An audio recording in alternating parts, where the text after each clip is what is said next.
இல்ல நிறைய பேர் இந்த விரதம் இருக்கிற காலத்துல இல்லற வாழ்க்கை அப்படிங்கிறது ஈடுபடலாமா அப்படின்னு சில பேருக்கு ஒரு சந்தேகம் வரும். குழந்தைக்காக இருக்கக்கூடியவர்கள் மட்டும் இல்லற வாழ்க்கையில் ஈடுபடாது 48 நாட்கள் கழித்து தங்களுடைய வாழ்க்கையை துவங்குதல் அப்படிங்கிறது சிறப்பானது. மற்றவர்களுக்கு இந்த விதி பொருந்தாது.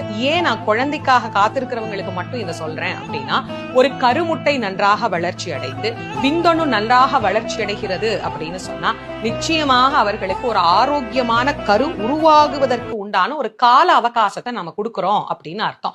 அந்த ஒரு அவகாசம் இந்த 48 நாள் ஒரு மண்டல காலம் அப்படிங்கிறதுக்குள்ள ஒரு ஆணுக்கும் பெண்ணுக்கும் நல்ல உடல் ரீதியான மாற்றத்தையும் மன ரீதியான மாற்றத்தையும் முருகன் அருளோடு பிறக்கக்கூடிய ஒரு அருளான குழந்தையும் அவர்களுக்கு கண்டிப்பாக கிடைக்கும். அதனால அவர்கள் மட்டும் இந்த விதியை கடைபிடிச்சுக்கோங்க.